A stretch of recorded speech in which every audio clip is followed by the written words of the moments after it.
All right, so this is Act 4 summary for Macbeth. So we left off Act 3, and we see Macbeth beginning to become more paranoid, more erratic in his decision making, unstable, unable to make decisions that have a coherent logic to them.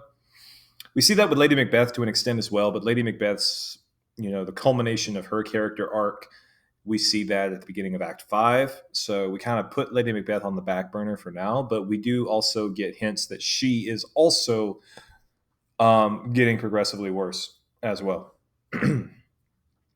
So, Act 4, Scene 1, we get the very famous scene where the witches are doing their double toil and trouble, fire, burn, and cauldron bubble, and they're all making a potion. And they're throwing in, stillborn fetuses and animal eyeballs and mummies and like mummy parts and like just all sorts of like weird ingredients, right? Again, to give the audience a sense of, okay, these witches are, they're really witches, they're really creepy.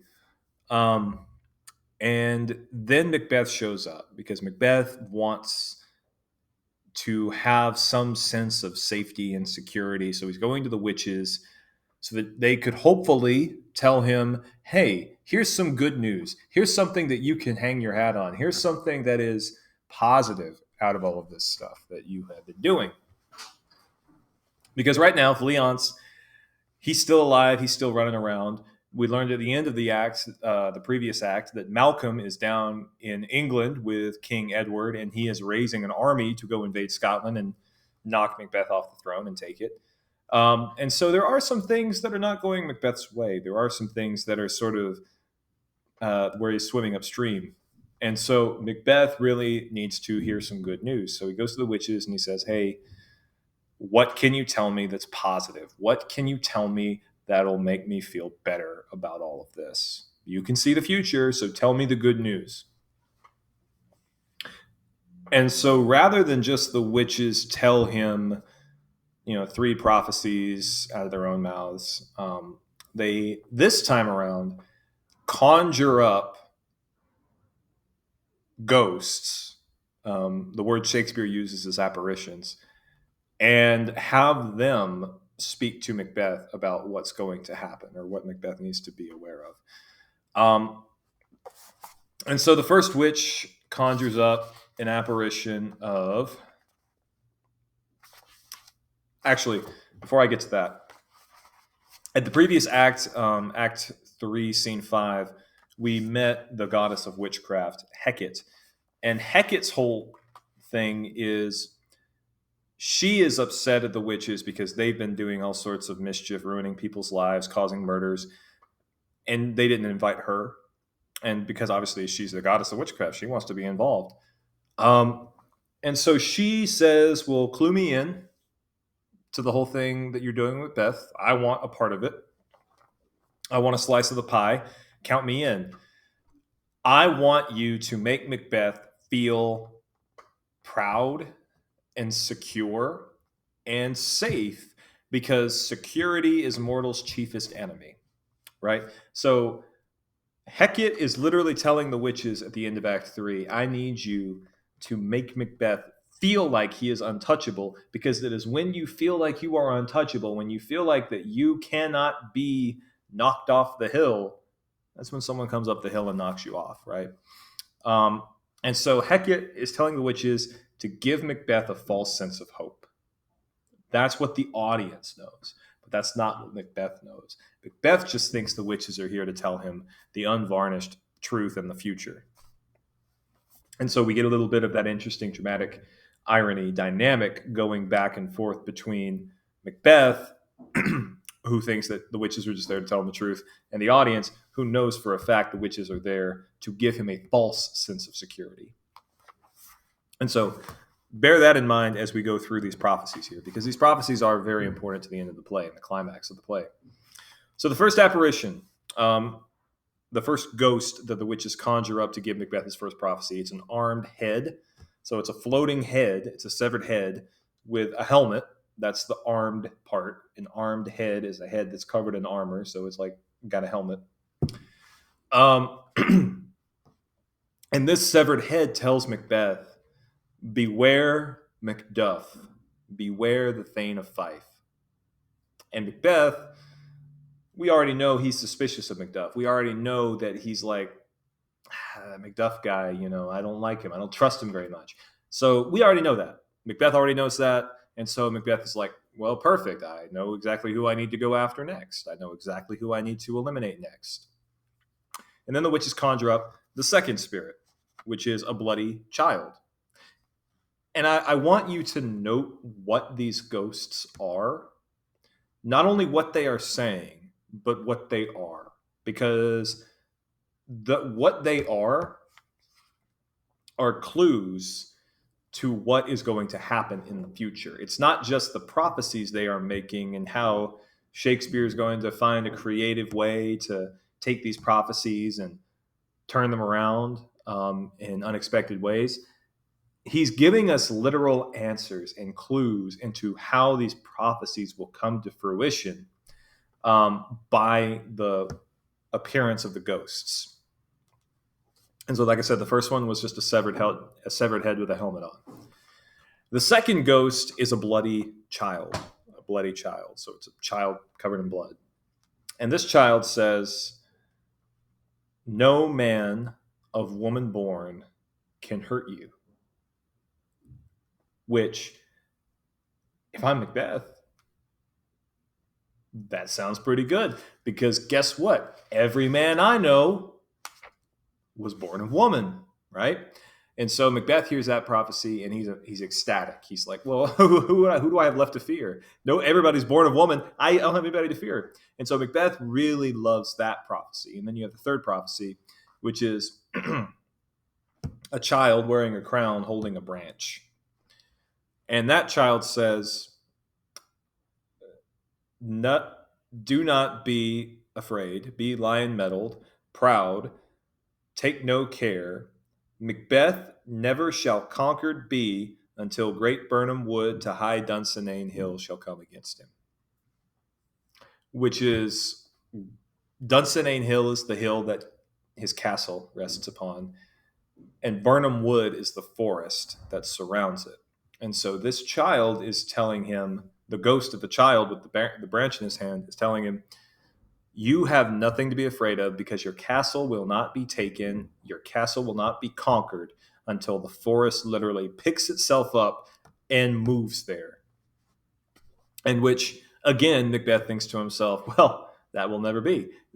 There's no way that a forest can literally pick itself up and move. There's no way. So he hears these prophecies and he feels great.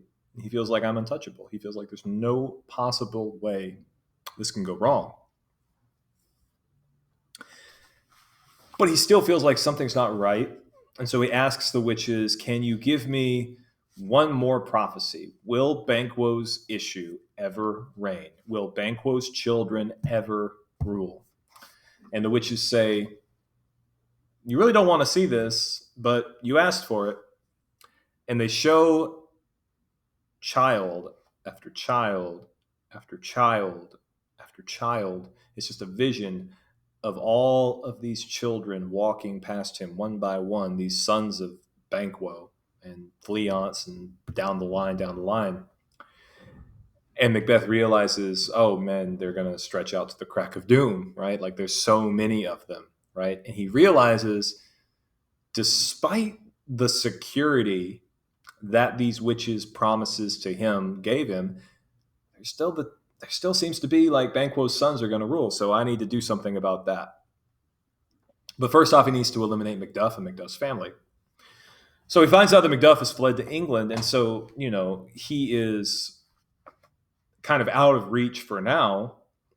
But while he's gone to England to talk to Malcolm and talk to King Edward and, kind of gather the army, he has left his wife and children alone at their castle. And Macbeth makes a miscalculation.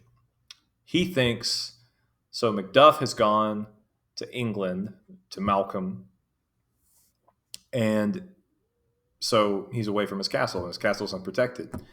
I will send some people to go murder his family while he's away, and that will make him stay away, which is a miscalculation on Macbeth's part, a really big miscalculation, because Macbeth does not understand the kind of man that Macduff is. And Macduff is going to find out that his family is murdered and swear everlasting revenge against Macbeth. So that's how Act 4, Scene 1 ends. And then we get to Act 4, Scene 2, which is a very short scene, but it is obviously important because you have Macduff's castle, and you have Macduff's wife, who acts like Macduff is a coward and a traitor, and he's a big old chicken because he abandoned his family. But of course, the audience knows he didn't abandon his family. He's not a coward running away from danger. He's somebody going to England to help gather the army that is going to come back to Scotland and depose Macbeth. But she's convinced her husband's a coward, and then his little son, who is totally innocent and believes the best of his father, says, no, you don't understand, Mom. My dad, he's coming back and he's going to save us. Well, the murderers show up and they murder Macduff's wife, and they murder his son, and they murder all the children and the servants and everybody else in the castle. So the murderers just wipe everyone out in Macduff's castle, which brings us right into Scene 3, which is a very long scene. It's a scene that goes into great detail about showing us something about Malcolm's character. Malcolm and Macduff are talking about gathering this army and marching back to Scotland and taking the throne back from Macbeth.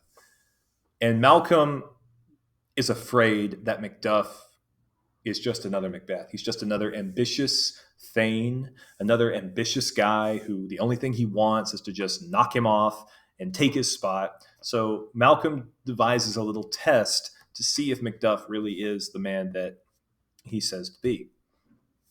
And so he starts talking about, after we get Macbeth off the throne, I'm going to be such a bad king. I'm going to be even worse. Like, I'm so sinful. I'm so lustful. I'm so greedy. I'm all these bad things. And he's wanting to see what Macduff says, because if Macduff says, yeah, you are, maybe I'd be a better king, then that's a cue for Malcolm to know that I probably shouldn't trust him.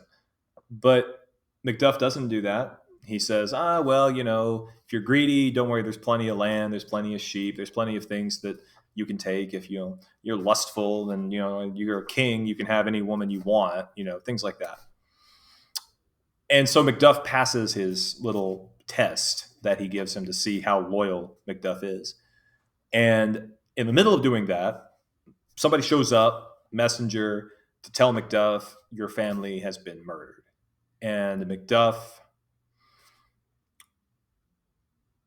from that point onward, is now sworn to eternal vengeance against Macbeth.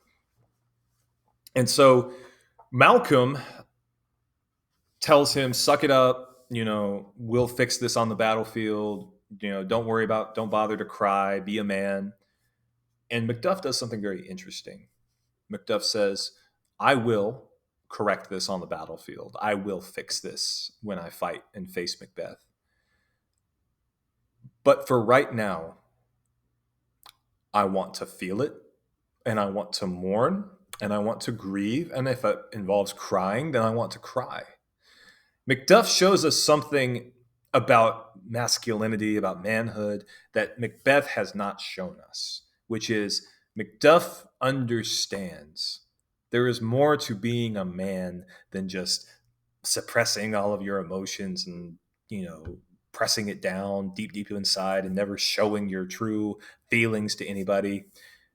Macduff understands that, no, I can be a man, I can fight, I can be brave, I can be courageous, I can stand in the front ranks, and I can protect the weak and the defenseless, but I can also feel emotions. I can also cry if I feel it.